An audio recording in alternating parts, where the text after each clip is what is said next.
This is me covering a COPA case, Google and their subsidiary YouTube versus the FTC.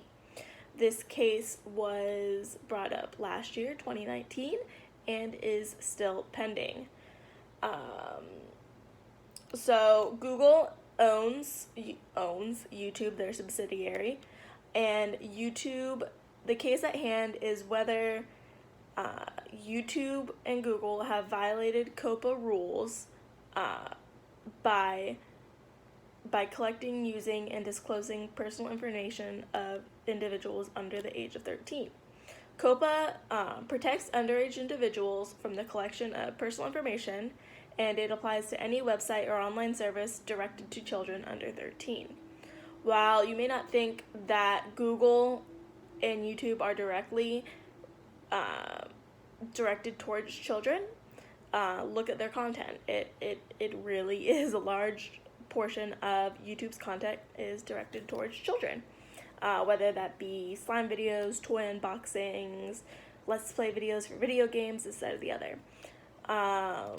One of the ways that Google has tried to limit who can create content is by having users who want to post videos have a Google account. And when you make a Google account, if you check a box or enter a birth date that says you are under the age of 13, you will be stopped in the process. You are no longer allowed to create this account. Kids are smarter than that. They go ahead, change their birthday by 5 years, and there they go. They're older than 13. We all did it when we were younger, trying to make Facebooks at 12.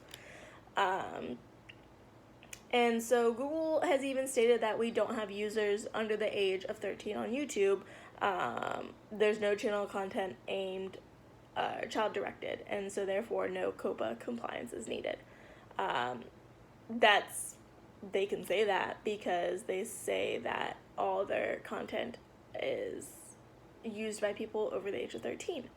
However, YouTube does not require an account to watch videos. But if you have created an account and if you're logged on, it is not auto log out when leaving the website. This means that once you log out, they can take your data and they can use it, personal information, targeted ads, suggested videos, create your home page, your trending, your suggested, all of those things that you see whenever we open YouTube. However, I think it's kind of funny that they say there's no child content and it's not directed or used for children when they were voted the kids' favorite website for ages 2 through 12. And they have a whole app called YouTube Kids. It's kind of funky how they do that, right? So while this case is still pending, YouTube has agreed to pay a $170 million civil penalty to the FTC, saying that the service illegally collected personal information to children without their parents' consent. Again, children being those under the age of 13. In my opinion, this is kind of I would say almost pointless case, because unless you were restricting children's access to the internet and telling parents how to parent and not allowing them to go onto the internet, then there is no way to really regulate on a government level who's accessing these videos, who's logged on to their parents' or older siblings' phone on their account and watching these videos. You know, how are you making sure kids aren't lying about their age? What are you going to start doing? Taking biometrics of everybody? Like, that's just not how it's going to work. And so I feel like this case is just another reason to bring it up that, hey, this website, don't target ads, but then it's like, oh, how do we make our money? This, that, and the other.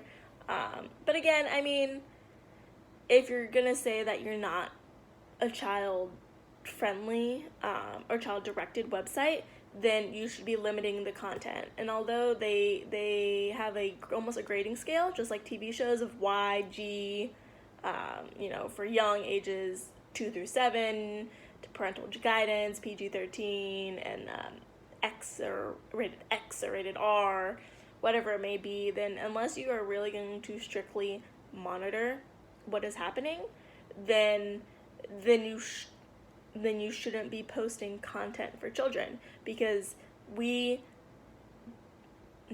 I'm not a child, because children have access to way more. Nobody is guarding their computer at all times, or most people aren't guarding their computers at most times. So I think this kind of case and the final decision and legislation used is in a way pointless, because I think it's a little bit,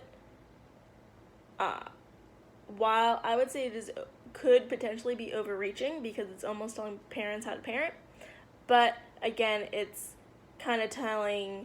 it's the FTC telling companies, hey, be careful what you're doing and make sure that, your intended audience is your intended audience. So that was Google and YouTube versus the FTC.